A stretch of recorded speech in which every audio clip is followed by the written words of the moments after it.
Nosotros buscamos al Espíritu Santo no solamente para vivir bien, sino también para santificarnos, para llegar a lo más alto de la vida espiritual. Ofrezcámonos al Espíritu Santo, hagamos una profunda consagración de nuestras vidas para que Él nos transforme completamente. Expresemos este deseo con las palabras de Don Bandeu. Espíritu Santo, amor unitivo del Padre y del Hijo, fuego sagrado que Jesucristo nuestro Señor trajo a la tierra, para quemarnos a todos en la llama del eterno amor. Te adoro, te bendigo y aspiro con todo el alma a darte gloria. Con este fin te hago esta ofrenda de todo mi ser, cuerpo y alma, espíritu, corazón, voluntad, fuerzas físicas y espirituales. Me doy a ti y me entrego tan plenamente como le sea posible a tu gracia. Las acciones divinas y misericordiosas de ese amor que eres tú, en la unidad del Padre y del Hijo, llama ardiente e infinita de la santidad trinitaria. Deposita en mi alma la chispa de tu amor, para que la llene hasta desbordar de ti mismo, para que transformada por la acción de tu fuego en caridad viva, pueda con mi sacrificio irradiar luz y calor a todos los que se me acerquen. Amén. Día octavo. Tomaremos el libro de la imitación de Cristo, libro primero, capítulo 13. ¿Cómo se ha de resistir en las tentaciones? Mientras en el mundo vivimos, no podemos estar sin tribulaciones y tentaciones, por lo cual está escrito en Job: tentaciones es la vida del hombre sobre la tierra.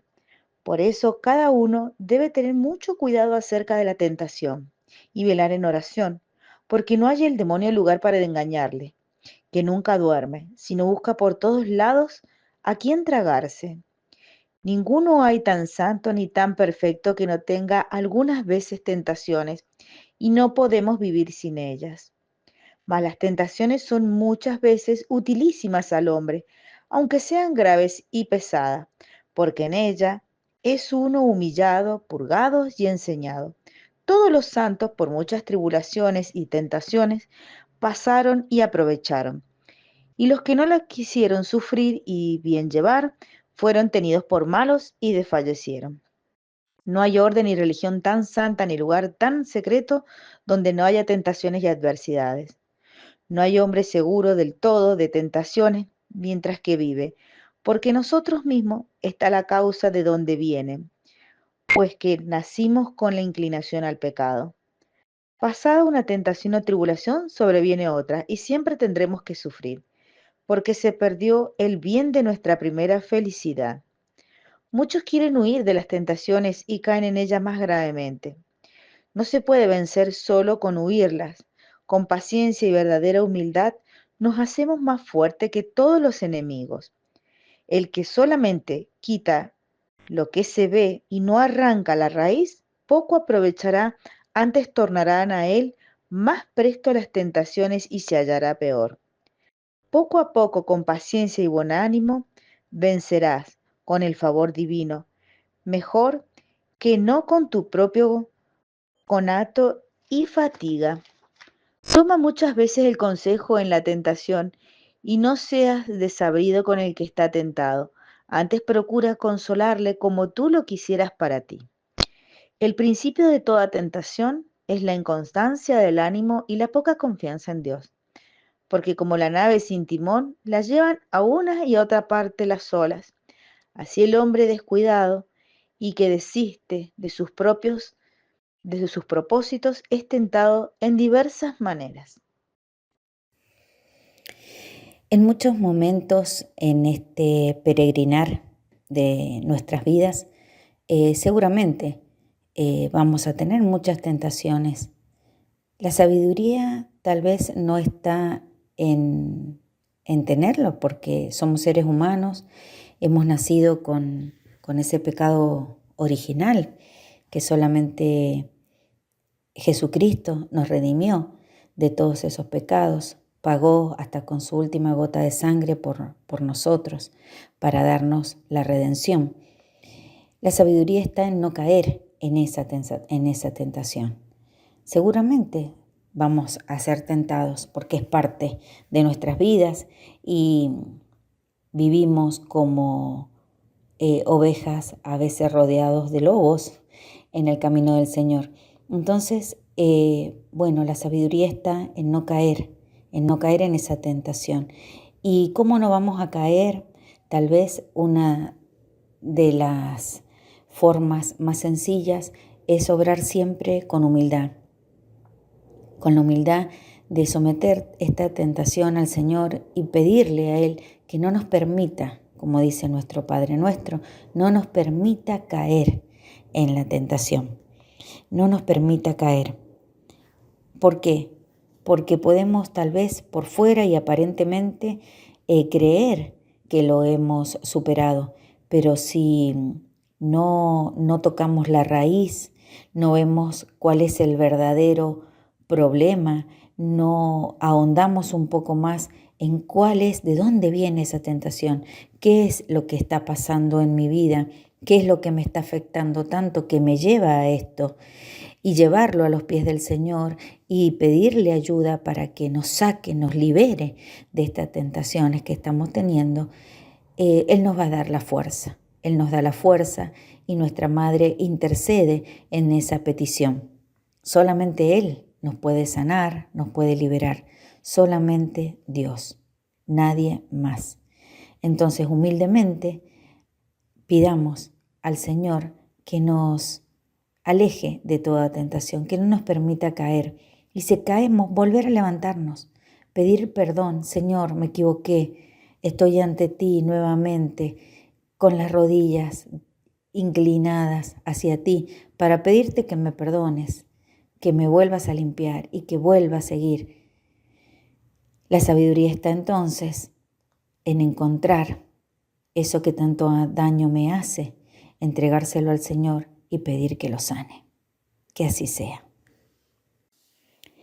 Oraciones que se rezarán durante los 12 días preliminares. Vení, Creator Spiritus. Ven, Espíritu Creador, visita las mentes de tus siervos, llena de la gracia de lo alto los pechos que tú creaste.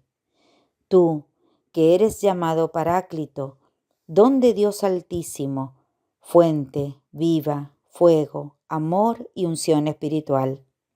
Tú, septiforme en el don, dedo de la paterna diestra. Tú, auténtica promesa del Padre, que enriqueces las lenguas con palabras. Enciende lumbre en los sentidos, infunde amor en los corazones, corroborando con vigor constante la fragilidad de nuestro cuerpo. Rechaza más y más lejos al enemigo, concede prontamente la paz, yendo así, tú delante como guía, evitemos todo mal. Haz que por ti conozcamos al Padre y conozcamos también al Hijo, y por ti, Espíritu de entrambos, creamos en todo tiempo. A Dios Padre sea la gloria, y al Hijo que entre los muertos resucitó, y al Paráclito por los siglos de los siglos. Amén. Ave Maris Stella. Salve, estrella del mar, Madre, que diste a luz a Dios, quedando perpetuamente virgen, feliz puerta del cielo. Pues recibiste aquel ave de labios de Gabriel, ciméntanos en la paz, trocando el nombre de Eva. Suelta las prisiones a los reos, da alumbre a los ciegos, ahuyenta nuestros males, recábanos todos los bienes. Muestra que eres madre, reciba por tu mediación nuestras plegarias. El que ha nacido por nosotros se dignó ser tuyo. Virgen singular, sobre todos suave, haz que libres de culpas seamos suaves y castos. Danos una vida pura, prepara una senda segura, para que, viendo a Jesús, eternamente nos gocemos. Gloria sea a Dios Padre, Honor a Cristo Altísimo y al Espíritu Santo, a los tres, un solo honor. Amén. Magnificat. Proclama mi alma la grandeza del Señor, se alegra mi espíritu en Dios mi Salvador, porque ha mirado la humildad de su esclava. Desde ahora me felicitarán todas las generaciones, porque el Poderoso ha hecho obras grandes en mí, y su nombre es santo. Y su misericordia llega a sus fieles de generación en generación sobre los que le temen. Él hace proezas con su brazo, dispersa a los soberbios de corazón, derriba del trono a los poderosos y enaltece a los humildes. A los hambrientos los colma de bienes y a los ricos los despide vacíos. Acogió a Israel su siervo, acordándose de su misericordia, como lo había prometido a nuestros padres, en favor de Abraham y su descendencia para siempre. Gloria al Padre, y al Hijo, y al Espíritu Santo, como era en el principio, ahora y siempre, por los siglos de los siglos. Amén. Día 8. Propósito. Ayudar a un anciano o enfermo o a un niño que presente dificultades. Por mi falta de paciencia al prójimo, por mi falta de perseverancia y confianza en el Señor y Madre.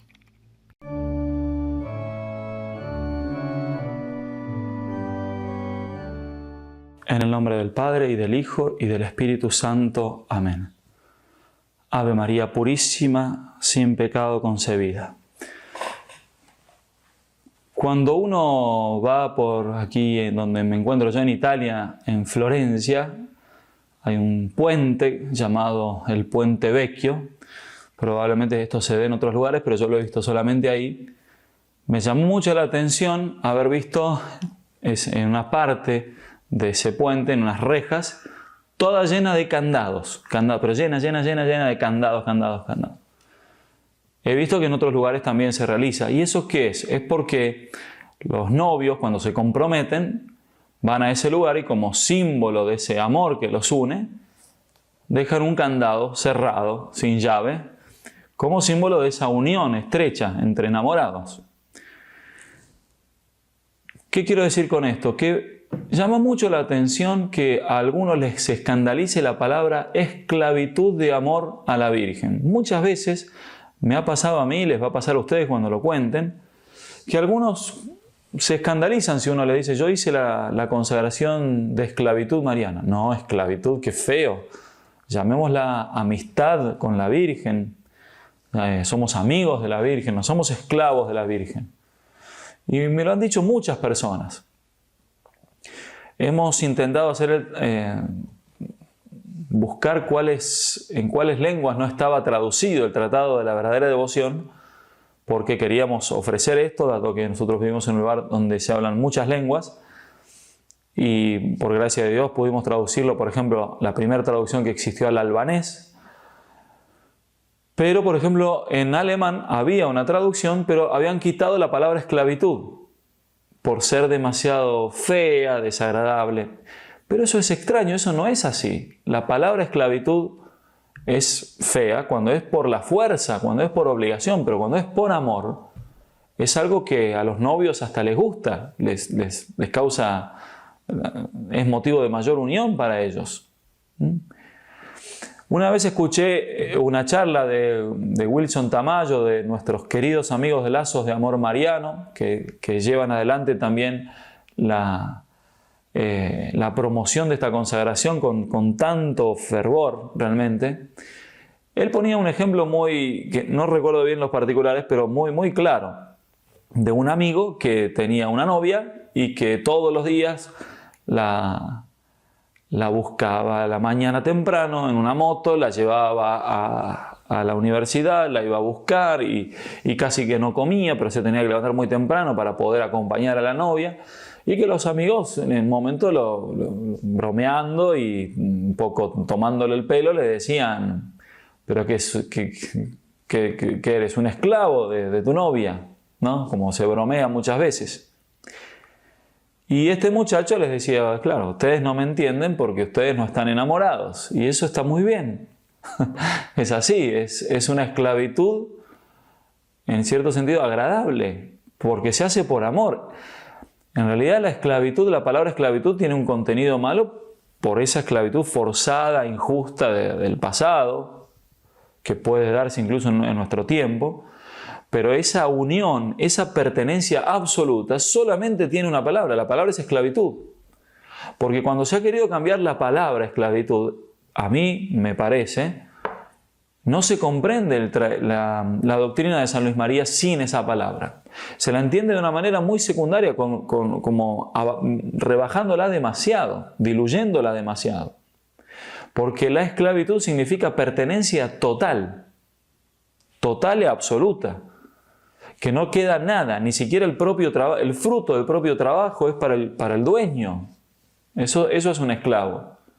Pero si el esclavo lo hace por amor, es algo que hace porque quiere, porque está enamorado, en cierta manera. Y está enamorado de su dueña, que es la Santísima Virgen. Y no hay otra cosa más, no hay nada más bello en esta vida, más agradable, que servir a aquel que se ama, aquella que amamos, que es la Santísima Virgen.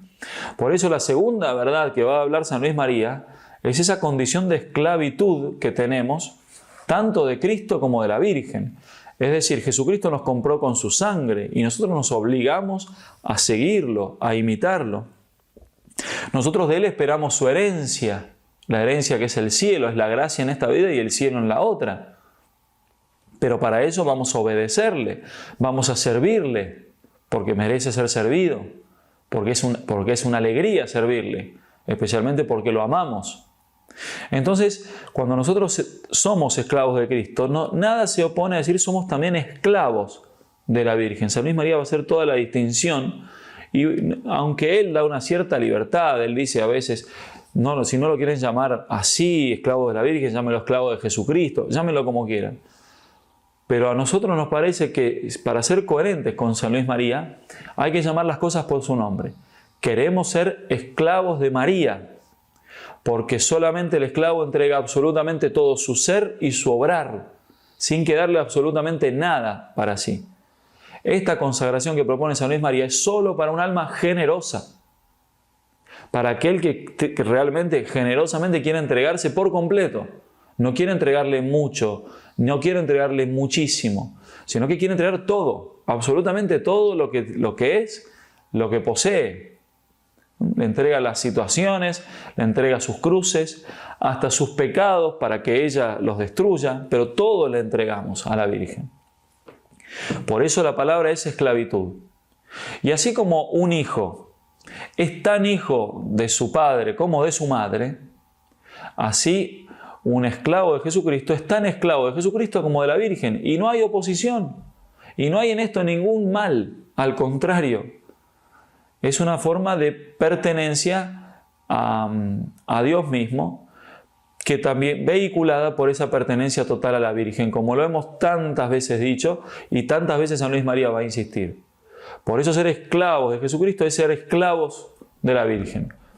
Ahí vi en alguno de los comentarios una hermosa frase que es parafraseando la expresión de que no puede tener a Dios por Padre que no tiene a la Iglesia por Madre.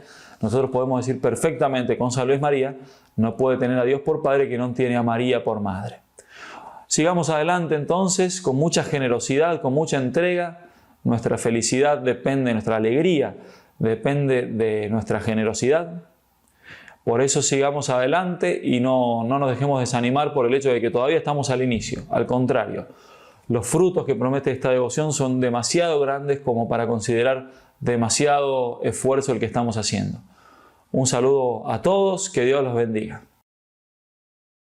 El purgatorio y el cielo. Saben ustedes que estamos en estas 12 primeras lecciones como vaciándonos del espíritu del mundo y comprendiendo la dimensión trascendente que tenemos como seres humanos. Hemos venido hablando de las postrimerías del hombre, de la muerte, del juicio particular y universal. Hablamos del infierno, pero hoy vamos a hablar del misterio de nuestra salvación. Vamos a hablar de la gloria eterna y vamos a hablar de la purificación necesaria que necesitamos para entrar a esa gloria eterna, sea acá en la tierra con reparación, oración, mortificación e indulgencia, o en un estado llamado purgatorio. Vamos a empezar precisamente hablando del purgatorio. El Catecismo de la Iglesia Católica en el numeral 1030 define el purgatorio de esta manera: los que mueren en la gracia y en la amistad de Dios, es decir, las personas que mueren en gracia de Dios, que no mueren en pecado mortal, pero imperfectamente purificados, aunque están seguros de su salvación eterna, sufren después de su muerte una purificación a fin de obtener la santidad necesaria para entrar en la alegría del cielo. Vamos a entender entonces. Resulta que para entrar al cielo necesitamos estar perfectamente limpios, perfectamente limpios. Esto lo dice Apocalipsis capítulo 21, versículo 27. Nada manchado entrará en ella, en la nueva Jerusalén, en la patria celeste, ni los que cometen maldad ni mentira, sino solamente los inscritos en el libro de la vida del Cordero. Los inscritos en el libro de la vida del Cordero. ¿Qué significa esto? Que para entrar al cielo, limpios, nada manchado. El mismo Señor en el Evangelio de Mateo, capítulo 22, versículo del 11 al 12, cuando el Señor está hablando del banquete celestial, que Él nos invita al banquete del cielo, dice: entró el rey a ver a los comensales, y al notar que había allí uno que no tenía traje de boda, le dijo: amigo, ¿cómo has entrado aquí sin traje de boda? Él se quedó callado. Palabra del Señor, gloria a ti, Señor Jesús. Ok, para entrar al cielo necesitamos estar perfectamente limpios. Pero entonces, si no estamos perfectamente limpios porque todavía cometemos algunas faltas nosotros, porque todavía nosotros pecamos en algunas cosillas, miren, por ejemplo, el Señor dice que de toda palabra ociosa deberemos dar cuenta el día del juicio. Esto está en el Evangelio de Mateo capítulo 12, versículo 36. Os digo que de toda palabra ociosa que hablen los hombres darán cuenta el día del juicio. Entonces, a ver, no es que seamos malos, no es que seamos asesinos, no es que tengamos pecados gravísimos, gracias a Dios la inmensa mayoría, pero palabras ociosas sí hemos dicho. Y con esto de palabras ociosas el Señor está manifestando de alguna manera que estas pequeñas faltas a la caridad, aquellas cosas que pudimos haber hecho mejor pero no hicimos, esas faltas de omisión, que son el bien que debimos haber hecho y no hicimos, o el mal que debimos haber evitado y no evitamos. Entonces, sí que es cierto que tenemos todavía faltas y seguramente las tendremos al momento de morir. Entonces, si nada manchado entra al cielo, ¿nos iremos al infierno? ¿Nos condenamos eternamente? Pero ¿cómo nos vamos a condenar eternamente si estamos en amistad con Dios? ¿Cómo resolvemos ese dilema? No estoy perfectamente limpio, entonces no puedo entrar al cielo. Pero no soy tampoco pecador, empedernido, que he arruinado mi relación con Dios, entonces no me voy para el infierno. Purgatorio, señores, purgatorio. He ahí la lógica del purgatorio. Y por eso el purgatorio es, digamos, un acto de misericordia de Dios para nosotros. Un acto de misericordia de Dios para nosotros. ¿Quiénes van al purgatorio entonces? Al purgatorio van precisamente esas personas que, estando en gracia de Dios, no han purificado suficientemente. Para comprender esto, hay que entender que el pecado tiene dos efectos en nuestra vida. El pecado tiene como dos consecuencias. Uno es la culpa y otro es la pena. Uno es la culpa y otro es la pena. Cuando nos confesamos, el sacerdote nos absuelve de la culpa del pecado. Yo te absuelvo de esa culpa, yo te absuelvo del pecado en el nombre del Padre, y del Hijo y del Espíritu Santo, pero permanece en nosotros la pena como la consecuencia del daño que hicimos en nuestra relación con Dios, del daño que le hicimos a nuestra alma, del daño que le hicimos a otras personas. Uno tiene que reparar esto. No simplemente me confieso y entonces ya al que le robé, ya Dios me perdonó, bendito sea Dios, que Él mire a ver cómo hace. O ofendí a una persona gravemente, me confesé y ya, pues miremos a ver cómo esa persona se las arregla solo. No, yo debo reparar el daño que hice. Lo exige la virtud de la justicia. Y por eso uno tiene que hacer estos actos de reparación, con oración, con mortificación, con obras de caridad concretas. Habrá momentos donde no podremos reparar el daño que se hizo. El asesino no podrá resucitar a su muerto. Sin embargo, lo puede reparar en oración, en mortificación, en penitencia, con algo llamado las indulgencias. Entonces, para que lo entendamos bien, hagamos de cuenta que nuestra alma es como una pared blanca. Cuando pecamos es como que le enterramos un clavo a esa pared. Cuando nos vamos a confesar, el sacerdote arranca ese clavo. Ya no está la culpa, pero el orificio quedó en la pared.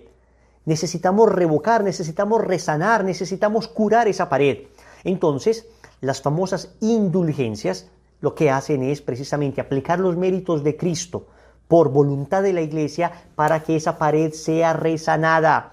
Entonces existen indulgencias parciales. Significa que algunos de esos huecos se van resanando. Toda obra de caridad, toda oración, toda mortificación, asistir a la Santa Misa, todo lo que se haga de bien es una indulgencia parcial. Se gana una indulgencia parcial. Pero existe una posibilidad de ganar indulgencia plenaria. Esto es reparar toda la pared. Reparar toda la pared. Porque si es que yo muero aún sin clavos, pero con la pared llena de orificios, en el purgatorio tendré que reparar esa pared. Pero en esta tierra, a través de lo que se llama indulgencia plenaria, se podría reparar toda la pared, toda el alma. ¿Qué se necesita para ganar indulgencia plenaria? Primero, confesión sacramental. Segundo, comunión eucarística. Tercero, oración por el Papa. Cuarto, una obra que esté enriquecida por indulgencias. Hay muchas obras que la Iglesia ha enriquecido con indulgencia plenaria. Por ejemplo, la famosa bendición Urbi et Orbi del Papa. Urbi et Orbi significa a la ciudad de Roma y al mundo entero. Y el mundo entero. Una bendición que el Papa da en Pascua y en Navidad. Es una bendición muy especial y que extraordinariamente en algunos acontecimientos históricos difíciles de la humanidad el Papa ha dado. Entonces se gana indulgencia. Eso cumpliría, digamos, el cuarto requisito. Pero, por ejemplo, hacer el Santo Via Crucis, orar el Santo Rosario meditado con un grupo de personas, un retiro espiritual de 3 días, participar en una Eucaristía de primera comunión, participar en una ordenación sacerdotal. Son obras que el Señor, que la Iglesia ha dotado de indulgencia plenaria. Sería la cuarta condición. Y la quinta condición, que es la más difícil de todas, la renuncia a todo pecado y a todo afecto al pecado, inclusive venial. Usted puede hacer las primeras 4, confesarse, comulgar, orar por el Papa, una obra enriquecida de indulgencia, pero si no tenemos renuncia efectiva y afectiva al pecado, incluso venial, no ganamos indulgencia plenaria, ganaríamos indulgencia parcial, Por eso no todo el mundo que hace los 4 pasos gana la indulgencia plenaria. Se requiere una renuncia de verdad. Y cuando decimos una renuncia afectiva, nos referimos a que no solamente dejo de cometer el pecado. Hay personas que dejan de cometer el pecado, pero dicen, qué pesar que esto sea pecado. Yo no lo voy a hacer, pero qué pesar que esto sea pecado. No estoy diciendo que no signifique siempre una lucha rechazar la tentación. Claro que siempre significa una lucha, pero yo en esa lucha sé que esto que es pecado me daña y por eso lo rechazo. Hay una tentación, hay una inclinación. La tentación no significa que no he renunciado afectivamente al pecado, sino que cuando entiendo yo que Dios me pide evitar esto por el bien de mi alma, porque me ama, ahí he renunciado afectivamente y efectivamente al pecado. Por eso a mí me encanta visitar estas monjitas de claustros, estas monjitas que llevan años orando, porque son bancos de indulgencia plenaria. Son religiosas que han logrado desprenderse de tantas cosas y fácilmente tienen en su corazón ya un desapego tal al pecado afectivo y efectivo que fácilmente ganan indulgencia. Y siempre le digo a estas religiosas virtuosas, santas, ancianitas, casi siempre de conventos de clausura, hermana, ore por mi familia, ore por alguna persona que pienso yo pueda estar en el purgatorio, porque las indulgencias plenarias se ganan por uno mismo, o uno las puede aplicar por una persona que crea uno esté en el purgatorio. Se gana una al día, salvo caso de muerte, ¿no? Salvo caso de extremo, se podrían ganar 2 indulgencias en un mismo día, pero eso es, bueno, un caso excepcional. Si ganó una y me pasa algo, estoy agonizando, puedo ganar otra ese mismo día. Pero en principio una al día. Y eso es importante. Cuando te consagras a la Virgen María, esto es importante que lo sepas también, nosotros los consagrados le entregamos esas indulgencias a la Virgen. Es lo que se llama el valor satisfactorio de nuestras buenas obras. Esto lo habla Montfort y lo hablaremos más adelante. Para decirle a la Virgen, tengo derecho a esta indulgencia para aplicarla a mí o a algún familiar, pero te la entrego a ti para que tú te encargues de aplicarla al alma del purgatorio, al fiel difunto que tú quieras. Miren qué bonito esto. Entonces, esto es lo que pasa con el tema del purgatorio. Seguramente muchos de nosotros ya estamos en gracia de Dios, pero si es que no ganamos indulgencia plenaria y no reparamos lo que hemos hecho, tendremos que ir al purgatorio y purificar allí aquellas cosas que no terminamos de purificar aquí. Es posible purificar aquí y es mejor purificar aquí. ¿Quién como Dios? Nadie como Dios. Entonces, es importante que entendamos que la idea del purgatorio aparece con toda claridad en las Sagradas Escrituras. No aparece la palabra purgatorio, como no aparece la palabra Trinidad, como no aparece la palabra encarnación, encarnación sí, anunciación, no aparece muchas palabras, y la Iglesia Católica no aparece. Que no aparezca la palabra no significa que no aparezca el concepto, que no aparezca la idea con claridad. Y vamos a ver cómo la idea aparece con absoluta claridad en la Sagrada Escritura. Primera de Corintios, capítulo 3, versículo del 11 al 15. Aquí San Pablo nos habla clarísimamente de un estado de purificación que se dará por fuego el día del juicio a cada uno de nosotros. Pues nadie puede poner otro cimiento que el ya puesto, Jesucristo. San Pablo está diciendo, todos tenemos una base sobre la que vamos a construir nuestra vida, que es Cristo. Si uno construye sobre este cimiento con oro, plata, piedras preciosas, madera, heno, paja, la obra de cada cual quedará al descubierto. Sobre Cristo, digamos, usted es bautizado, el hecho de que sea bautizado ya digamos que tiene usted la base, que es construir sobre Cristo, y habitualmente vive en gracia de Dios, pero puede construir una vida de virtud muy sólida, sobre oro, con oro, o una vida de virtud muy flaca, con paja. La manifestará el día del juicio, que ha de revelarse por el fuego. Está hablando de que el día del juicio de cada uno de nosotros habrá un fuego que probará nuestra obra. Y la calidad de la obra de cada cual la probará el fuego. Aquel cuya obra construida sobre el cimiento resista, recibirá la recompensa. Esa persona que fue abnegada, mortificada, sacrificada, orante, que se entregó por los demás, que fue fiel aún en las circunstancias más difíciles, que fue capaz de hacer la voluntad de Dios en cada momento, aún a pesar de la presión del mundo encima. Ok, para el cielo derecho, aquel cuya obra construida sobre el cimiento resista, recibirá la recompensa. Mas aquel cuya obra quede abrasada, quede quemada, sufrirá el daño. Él, no obstante, se salvará, quedará a salvo, pero no sin pasar por el fuego. Es decir, si nosotros no morimos en pecado mortal, sino en gracia de Dios, porque tenemos a Cristo como base, pero nos faltó mucha virtud, nos faltó mucha caridad sobre todo, mucho amor, mucha paciencia, nos faltó mucha generosidad, tuvimos el corazón manchado y no tuvimos una mirada limpia de corazón, no tuvimos un corazón puro, fuimos muy soberbios, muy bien, pero luchamos y estábamos amando al Señor, nuestra obra será probada por el fuego. Ese fuego purificador se llama purgatorio,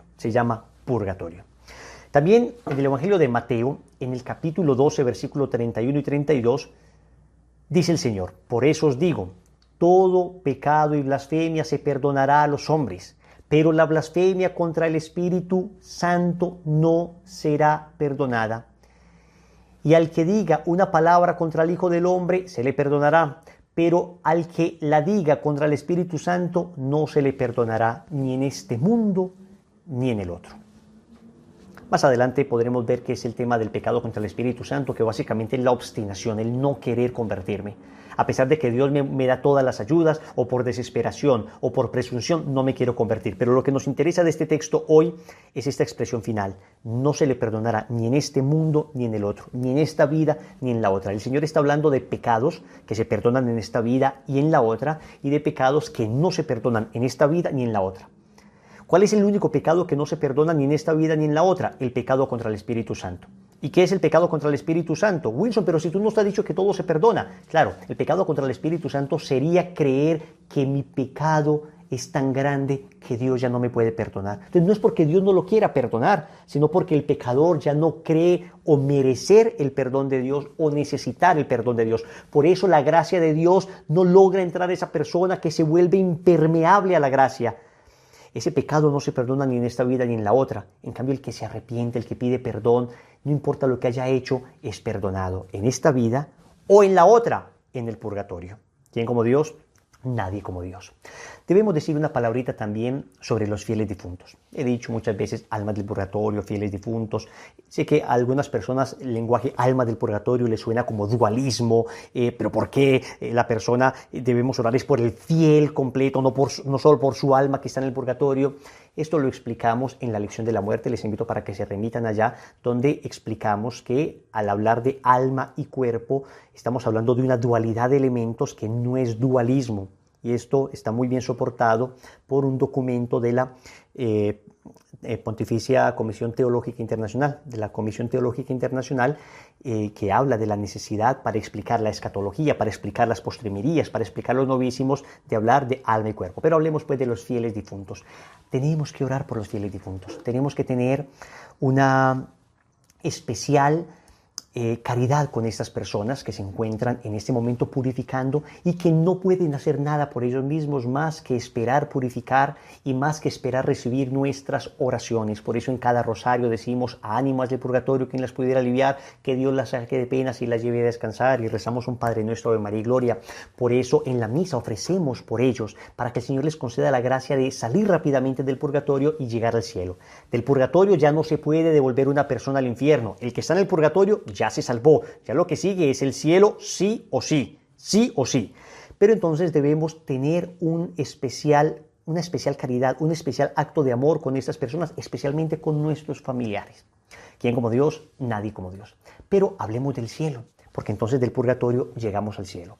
¿Podemos ir directamente al cielo? Si ganamos indulgencia y somos suficientemente santos, sí, y sería lo ideal, y hacia allá tenemos que aspirar directamente al cielo. Ahora, el que llegue al purgatorio ya se salvó, pero tenemos que aspirar directamente al cielo. Al momento de hablar del cielo, tenemos que mencionar aquello que dijo San Pablo en la primera carta a los Corintios, capítulo 2, versículo 9. Más bien, como dice la Escritura, anunciamos lo que ni el ojo vio, ni el oído oyó, ni el corazón del hombre llegó, lo que Dios preparó para los que le aman. Señores, San Pablo de entrada nos dice: esto es indescriptible.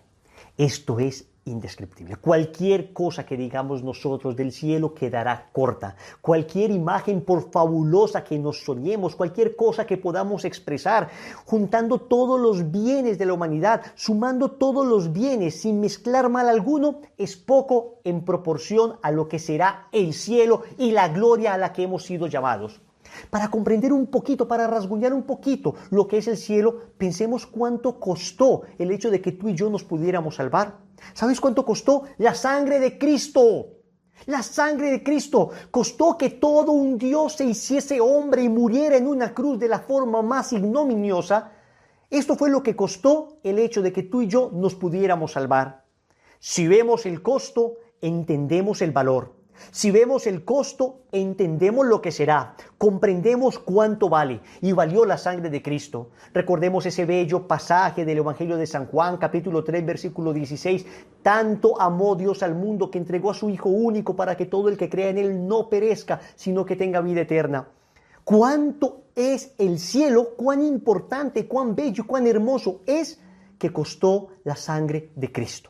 Que costó que el Hijo de Dios viniera a morir para que nosotros no nos condenáramos. Éramos unos condenados por el pecado de nuestros primeros padres. Merecíamos el infierno por el pecado de nuestros primeros padres. El cielo se nos había cerrado, pero Cristo viene, da su sangre en la cruz para que se vuelva a abrir el cielo, para que ese velo que teníamos se rasgue, ese velo que nos separamos de Dios se rasgue y podamos acceder ahora nosotros al cielo. al cielo. Yo sé que cuando leemos las definiciones del cielo, que habla de la visión beatífica, de la vida con Dios, de la vida con los bienaventurados, puede que uno diga, no, es que como que no me convence mucho. Es que el cielo se entiende en términos de amor. El cielo es la plenitud del amor en el corazón de una persona. Es lo que más sacia la vida, el alma, el ser de una persona. El amor vivido en plenitud. Lo que te sacia a ti, lo que me sacia a mí, no son las cosas materiales. Un algo nunca me puede llenar. Lo que me llena es un alguien. El amor es lo que me llena, el amor de alguien, recibir ese amor, dar ese amor. Y el amor de una persona me puede llenar de alguna manera, aunque es un amor limitado, y el amor que yo le doy a esa persona también es un amor limitado. Pero es que el amor procede de Dios. En la primera carta de Juan, en el capítulo 4, versículo 8, y en el capítulo 4, versículo 16, San Juan nos dice, Dios es amor. Amor es Dios. Dios y amor son sinónimos. Cuando nosotros amamos, estamos dando a Dios. Cuando recibimos amor, estamos recibiendo a Dios. Cuando hay un amor verdadero, es a Dios a quien se da y es a Dios a quien se recibe. Pues el cielo será esa plenitud de amor. Tú y yo hemos estado enamorados. Yo sigo muy enamorado de mi esposa, de mis hijos, de mis papás. Sigo muy enamorado de Jesús, de María. Pero es que el amor es lo que más plenifica. El amor sacia plenamente. No hay nada que pueda compararse con el amor. Ni el sexo, ni las cosas materiales. El sexo es maravilloso cuando está en el marco del amor. Cuando está en el marco del amor. Pero el solo sexo por sexo, el placer por placer, no planifica al hombre. Planifica al hombre el placer en el marco del amor. Lo que planifica siempre es el amor. Y el cielo será la experiencia más sublime de amor. Y una experiencia eterna, una experiencia que no se acabará, un amor que no se agotará, un amor que no conoce bemoles, un amor que no conoce reveses, un amor que no defrauda. He ahí el cielo. Por eso, cuando el catecismo habla del cielo, dice, es ver a Dios. Y cuando veas a Dios, cuando vemos a Dios, vemos toda la felicidad, todo el gozo, toda la alegría. Yo vivo en Colombia. Y en mi país, desafortunadamente, hemos tenido la desgracia de sufrir el flagelo de la violencia, de los secuestros. A mí no se me olvida, en una ocasión, un pobre señor, un político, fue secuestrado durante años. Dejó a sus niños pequeñitos, dejó a sus niños de 4 o 5 añitos. Y el hombre fue secuestrado 14, 15 años. Finalmente lograron liberarle. Y yo todavía recuerdo ese momento. Recuerdo el momento en que ese hombre bajaba del helicóptero. Eso fue televisado por todas las cadenas de televisión colombiana. Y ese hombre baja del helicóptero, está saludando a todo el mundo. Y cuando ve a sus hijos, cuando ve a sus hijitos, a los que había dejado de 3, 4, 5 añitos, y los ve ahora de 15, 16, 20 años, pero él los conoce. El rostro de este hombre cambia. El rostro de este hombre cambia y los ve y el rostro se le ilumina y se pone a llorar a raudales y arranca a correr y les abraza con una fuerza, les abraza con un amor, no los quería soltar y ellos no lo querían soltar a él. El ver el rostro de un hijo al que no veía hace 15 años le generó ese amor. ¿Cómo será ver el rostro de Dios para quien fuimos creados? ¿Cómo será ver el rostro de ese Dios que sacia plenamente? Ya no serán mis hijos que son un regalo de Dios. Ahora será el mismo Dios que me dio a mis hijos, al que veré cara a cara. La alegría, el gozo, borrará todo dolor, borrará toda angustia, todo sacrificio valió la pena para ver el rostro de ese Dios bueno, y para experimentar su abrazo que me plenifica y que me llena. Y ahí en ese abrazo, y ahí en ese amor, entonces gozaremos de todo lo que jamás nos hubiéramos podido imaginar, porque cada gozo de la tierra, cada verdadero y legítimo gozo de la tierra, no es sino una pregustación del gozo eterno que tendremos en el cielo. Entonces no te imagines que el cielo será ahí en una nube toda la eternidad, tocando un arpa con unas alitas, una aureola. No, pues qué aburrición, por supuesto que un cielo así no provoca, pero es que el cielo será cada segundo mejor que el anterior. A ver, perdóname lo ridículo de este ejemplo, pero para que me entiendas, cada segundo mejor que el anterior. Piensa tú que eres un hombre pobre, con cáncer, secuestrada a tu familia, en fin, y de repente te llaman y te dicen, oye, te acabas de ganar la lotería. bueno, ¿qué es esta dicha? Y muy feliz con la lotería. Y al minuto siguiente te llaman y te dice, soy el doctor, te digo que no tienes cáncer. Pero ¿qué es esta maravilla? Rico y sin cáncer. Y de repente, un minuto después te llaman y te dicen, a tu familia la acaban de liberar. Pero, ¿qué es esto? Y después la chica que siempre te había gustado y jamás te había prestado atención, te llama y te dice, oye, quisiera que conversáramos. O sea, discúlpame, no sé cuáles sean los anhelos más profundos de tu corazón, pero piensa en todos ellos juntos, uno tras otro, durante toda la eternidad. Cada segundo mejor que el anterior.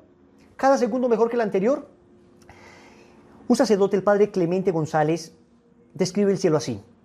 El cielo es felicidad que rebasa nuestros deseos. O sea, todo eso es nada en comparación de lo que será el cielo. Actividad sin cansancio. Actividad sin cansancio. El gozo que produce estar activo, pero sin cansancio. Descanso sin aburrimiento. El gozo que produce el descanso, pero sin locha, sin aburrimiento. Conocimiento sin velos. Grandeza sin exceso. Amor sin afán de posesión. Perdón sin memoria. Gratitud sin dependencia, amistad sin celos, compañía sin estorbos. En el cielo, Dios nos concederá mucho más de lo que podemos pedir o imaginar y aún aquello que no nos atrevemos a pedir. El hombre quiere ver a Dios, tiene un deseo innato de ver a Dios, de ver a su Creador. Y viéndole, ver cumplimentada, ver cumplida, ver colmado su deseo de plenitud, ver a Dios. Hay algunos textos que son muy emblemáticos, por ejemplo, yo creo que uno de los más emblemáticos es la primera carta de Juan, capítulo 3, versículo 2, fijaros lo que dice: queridos, ahora somos hijos de Dios y aún no se ha manifestado lo que seremos. Sabemos que cuando Él se manifieste, seremos semejantes a Él, porque le veremos tal cual es. Es decir, el grado de unión que tenemos aquí con Dios y el que tendremos en el cielo es esencialmente diferente, ¿no? Es un grado muy superior al que llamamos visión beatífica, que no es un ver de curiosidad, como aquí a veces entendemos la palabra ver, ¿no? Sino que dice: seremos semejantes a Él, porque le veremos tal cual es. Por lo tanto, es un ver que produce una unión plena, hasta el punto de que la semejanza con Dios en el hombre alcanza su plenitud. Seremos semejantes a Él, porque le veremos tal cual es. Hay más otros textos, por ejemplo, el de 1 Corintios, capítulo 13, versículo 12, dice: ahora vemos como en un espejo, confusamente, entonces veremos cara a cara. Es verdad que ahora la fe nos permite ver a Dios de alguna manera, pero es un ver que al mismo tiempo no se produce en él una transparencia absoluta.